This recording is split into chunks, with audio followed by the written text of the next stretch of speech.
Hello. Hello.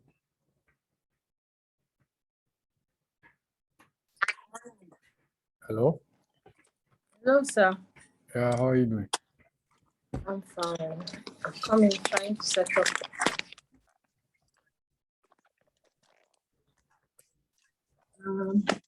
Okay. Fine. You can see me? Yeah, I can see you. Okay. So could you introduce yourself to netizens? Okay, my name is Iquo DianaAbasi. I am a performance poet. I am a published author and a storyteller. What was growing up like? So I grew up in Nigeria. I was born in the south of Nigeria, and I grew up in Lagos. Growing up was fun. I mean, as a child, one would rarely remember what wasn't fun. Well, that is until I recall that at some point when I was in primary school, we experienced the structural adjustment program SAP under the then president, Ibrahim Babangida, I think. And then everybody was told that we had to tighten our belts, reduce our meals and things like that, because things are very difficult in the country. And so we did. And then many years after, things just kept getting worse. And all I kept hearing from older people was how Nigeria was such a good place before I was born or when I was a toddler. But aside from that, growing up was good. It was fun. Can you remember what games you played when you were younger? Yeah, I mean, I played things like Ludo, card games like Words, Snakes and Ladders. I played, what was this game called with my primary schoolmates? We played 10-10, which involved. I was going to say that. Yeah, we played some 10-10, and then some other games where you just sing some songs and then you're clapping your hands with other people and going, yeah. I've forgotten what those are called, but I remember those days, yes. Well, you say you're a writer. Why did you go into writing? Did you say why? Why did you go into writing? I don't know. I just always loved stories, I think. I used to love reading. I loved stories. So growing up, I always look forward to when TV time would start. Yeah, when I was a child, TV started at 4 p.m. each day and ended, well, probably before midnight, but I looked forward to TV then because TV time meant fun time. And it meant watching cartoons and family soaps. So yeah, I look forward to those days for that reason. And I like to read books.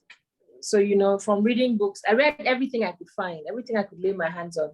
As long as I could read what the text was, I would read it, including the books that adults were hid from my view. I'd find a way and get them and read. And then as I grew older, I found that I also had some imagination and started telling stories of my own. In the beginning, well, when I was a teenager, I used to write as a form of release. Sorry, well, there was release and then there was escape. So, in the teenage years, there are years when the teenager feels like nobody around them understands them or understands what they're going through, or you're just confused about life around you. And that's how I began to write. I have some ideas and I began to write them down. It wasn't until I was 16 that I was told that was poetry. So that's how it started. So I wrote poetry, then I also wrote stories, and I just continued from there. Before we come to your own books, what particular book made the greatest impact on you? It's difficult to pinpoint one particular book because I read so much. In primary school, there were weeks when I would read like 3, 4, 5 books. And I just read widely. So I'd read Famous 5, Secret 7, and a whole lot of any blighting books that came my way. Then I started reading the Pacesetter series. And then I graduated into other kinds of books like that. So there was no one particular book in those days. However, I found that I loved books that the pictures were graphic, not in a bad way, but that the descriptions were very vivid, and I could always remember, books like that. So I guess this is what influenced the way I write. So when I tell stories, I like to paint the picture very, so that you'd almost feel like you were in that moment in which the story was told. So no one particular book would stand out for me. However, the more I wrote, I began to lean towards the writings of Toni Morrison, Maya Angelou, and I remember these two women because Maya Angelou's work, it felt very daring. It felt very original.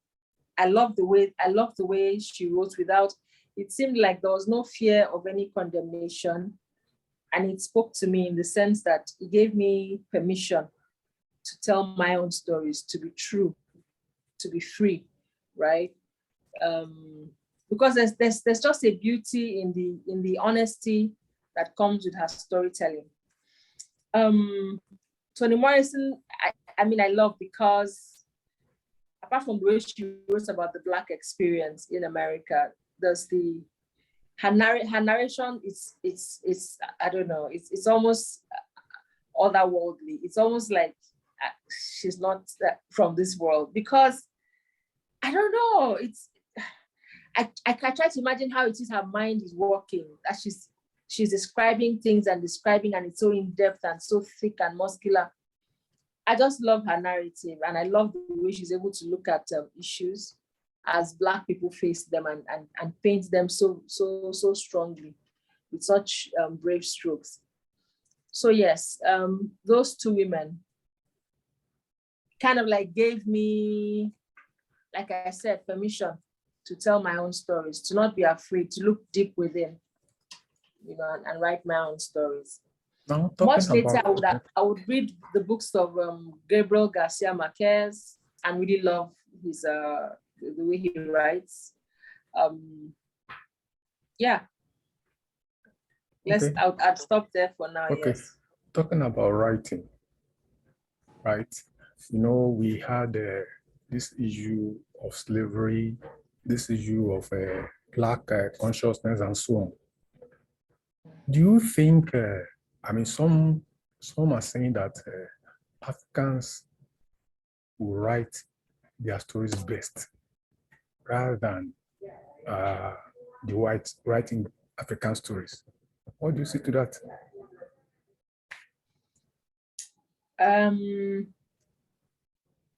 I think that when an experience is lived, there's a color that the writer brings to the story when it has been their own experience, whether as a personal experience or an experience that they've had to live vicariously through another person.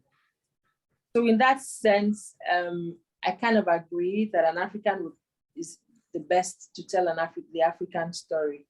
However, if a non-African were to live in Africa, to experience Africa and experience it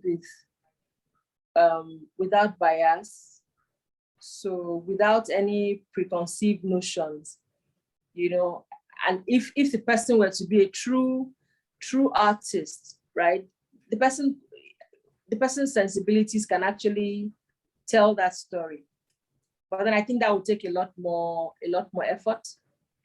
It's not impossible though, it can happen. It's just that it will come much easier to the African, who, for instance, knows what it feels like to be subjugated, right? Meanwhile, for a non-African, that person is almost like in a position of privilege, the person would have to work extra hard to see things from the point of view of those who are not in that privilege that he stands in.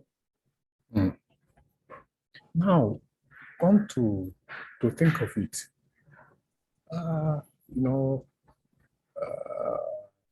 in Africa, most parents would like their children to be doctors, to be lawyers, to be whatever and so on. Now, in your own case, were there anything like that? Well, when I was in secondary school, I was told to go to the science classes. You know how in Nigeria, when a child passes their exams well, they say, oh, he or she is brilliant, let her go to the science classes. This is what happened to me. And I enjoyed the science classes. I mean, I really enjoyed chemistry, for instance. I like geography. Yeah, and I did not have problems with mathematics, but you know, that's not all that it took. I always longed to do literature, but as a science student in my school back then, I wasn't allowed to do literature. All the literature I did, I had to sneak into the library to go read. You know, so that happened. And in those years, I told myself I wanted to go study industrial chemistry or petrochemical engineering. I'll be able to yes, deal with oil. because I enjoyed chemistry, just felt like that's the right thing to do. But deep down inside, I've always felt like whatever I do, it should be something that relates with human beings more. So I knew that what I wanted to do was either mass communication.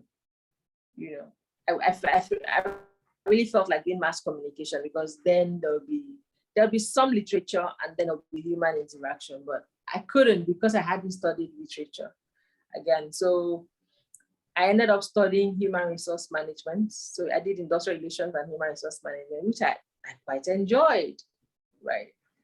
This is the thing. So if you're a good student, you enjoy what you pass your classes, right? Which is what happened with me. But I always loved literature, and I started writing in my teens. So by the time I was waiting to get into university, I was still writing. And the more I wrote, the more I read, the more I built on my skill, right? And it just kept growing. So that even while I was studying in the university, studying human resource management, I was still writing and finding opportunities here and there, you know, to improve my writing. Till I eventually went for workshops and then started publishing my work. So how have you found the journey so far? The writing journey. Sure. I mean, I love it. I love writing. I'm so happy to tell anybody I'm a writer.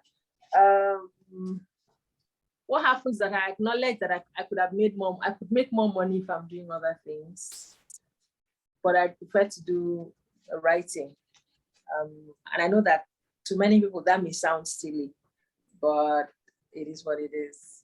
I like the idea that an idea or story will come to me, or poem. And when I tell it in the way that I do, it can influence people. People can read the story and see themselves in it, or see someone they know in it, and sort of be influenced, right? I like that.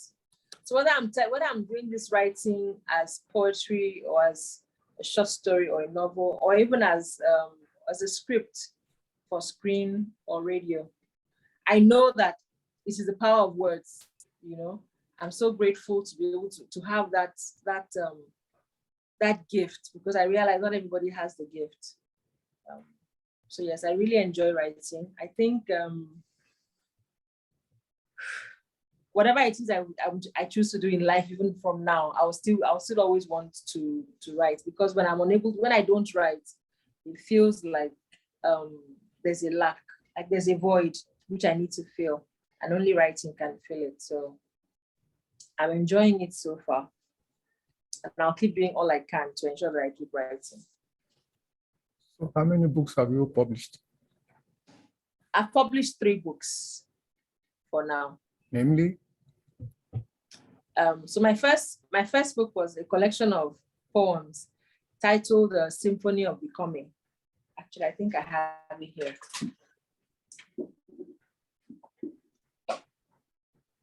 Symphony of Becoming was my first poetry collection, published in 2013. Yeah. And after many years, I published a Foriro and Other Stories. Yeah. What's a Foriro? I mean, what's the story behind it? Okay, so a Foriro is a collection of short stories. There are 19 stories in that collection. One of them is titled a Foriro. So the book is a Foriro and Other Stories. Foriro is a soup which is native to southwestern Nigeria. So the Yoruba people eat a Foriro. Because I grew up in Yoruba land, it's one of the things I like to eat. So maybe next time you write about Edika Ikong. Yes, next time it will be either Edika Ikong or Ipankuko. Okay. Yes, Ipankuko better. So, but I mean, I didn't quite. It's not only the love for a Foriro that made me write it. It just so happened to be the title. So in the title story, somebody eats a Foriro, extremely delicious a Foriro, and then something happens to him. I wouldn't say more than that. Now, what do then you there's a third book. I was telling you that there are 3 books. The third book is, I have to stand up to, can I stand up to pick it and show you? No problem.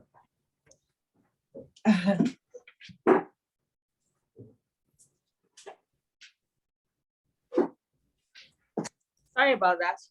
So the third book is Coming Undone, as Stitch's title. It is another collection of poems released early this year. It's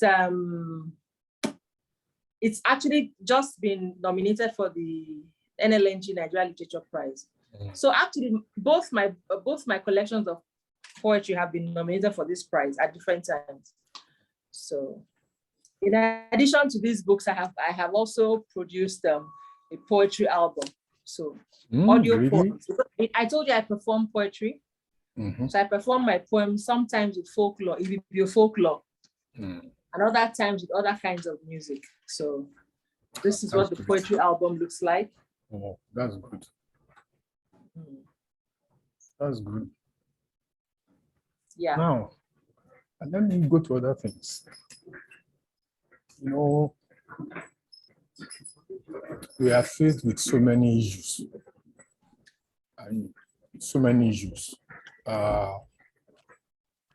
Humanity, girl-child problem, and and so on. What do you stand for? What do I stand for? Yeah, I mean, what particular message are you trying to preach? I don't know that it's possible to preach only one message. Okay, messages. So depending on the time that we're writing. So for instance, in the book Coming Undone, which is my latest book, in this book, the messages there would range from talking about bad governance, speaking against the killing of people in Nigeria by armed bandits, speaking against kidnap and the herders crisis, speaking against the despoliation of the Niger Delta and the ill treatment of the girl child. So those kind of make up the majority of the messages that I talk about in my work. In a Foriro, I mean, there are different kinds of stories. There are stories that will make you laugh, others that will make you think. But then I really most of them are stories about the average Nigerian struggling with life every day, dealing with betrayal from people around him or her and from government. It's also talking about things like spousal abuse, and yeah, so that's basically like the things I write about.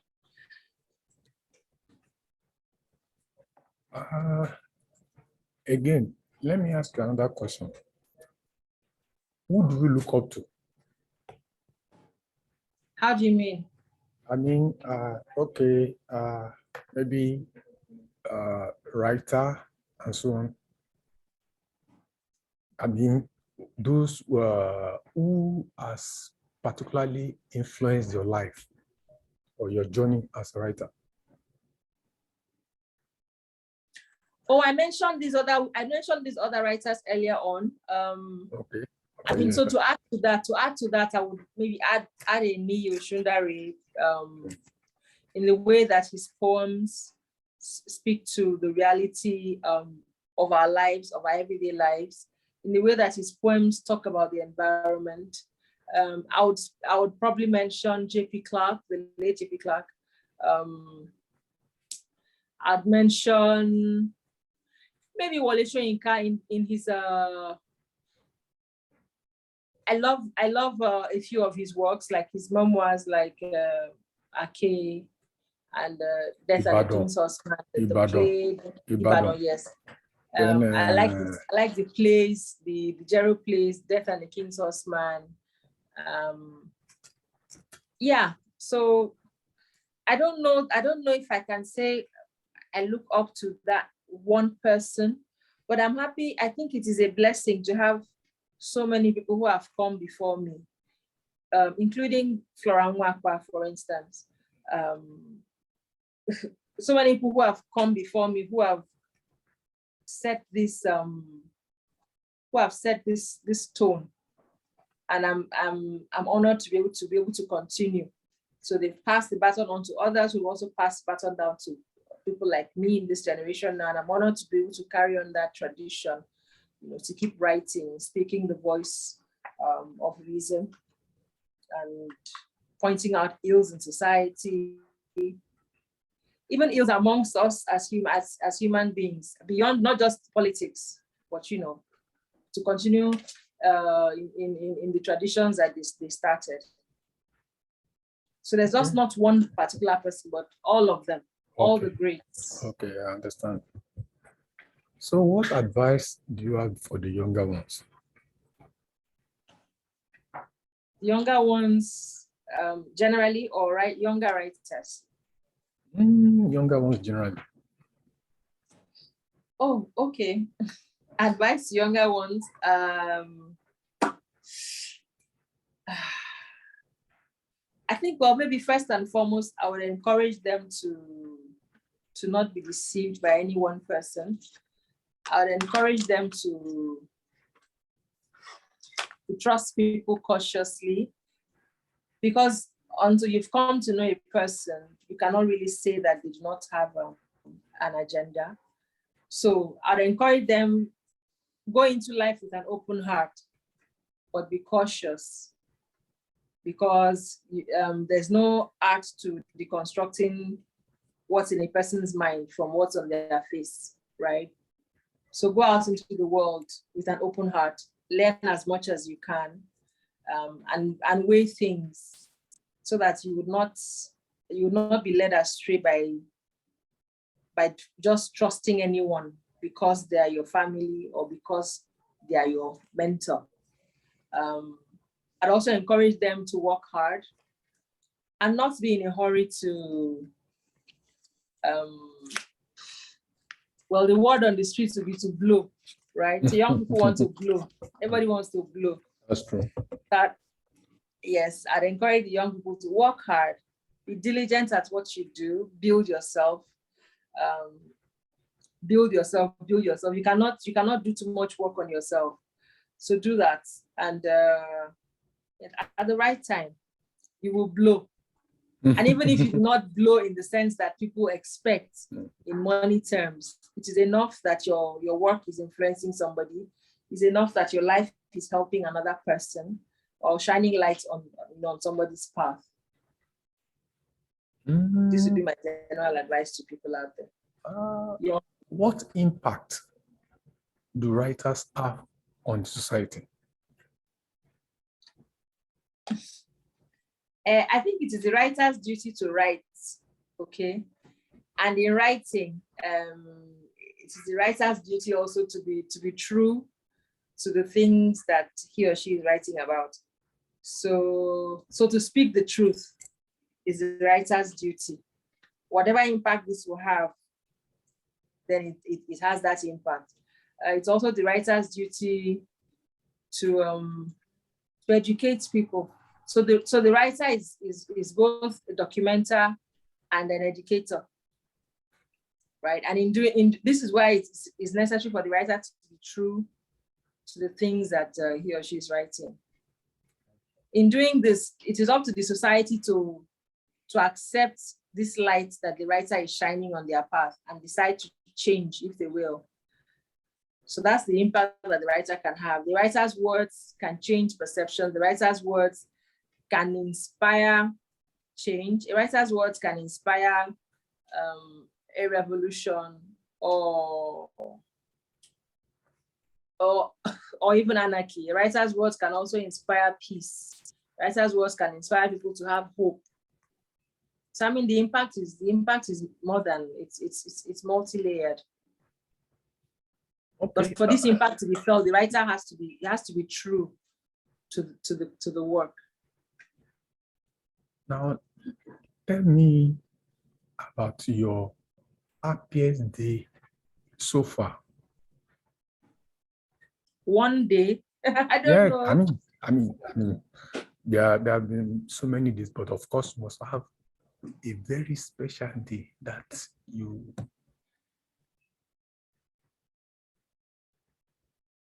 I don't know. I have many happy days. I live for the happiness. Otherwise, I will not be smiling. I will not be living. You know how tough life is in Nigeria. I love that. So I choose to see happiness in the smallest things. So I don't know. A happy day could just be.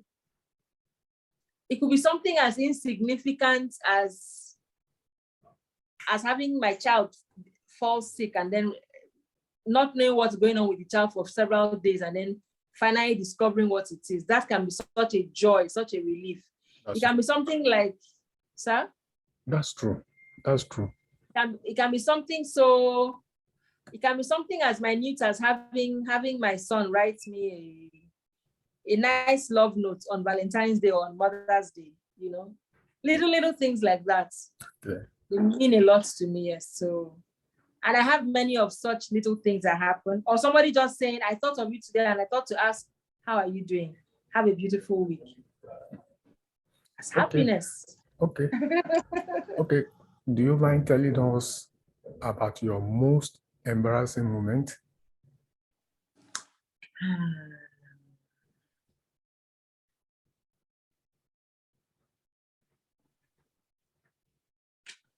I can't remember.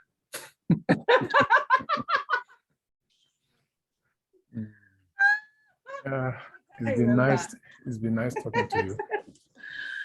Thank you very much. Possibly we'll talk maybe some other time. Okay. All right. Yeah. Thank you very much. You're welcome. Yeah. Bye. Bye. Bye. Bye.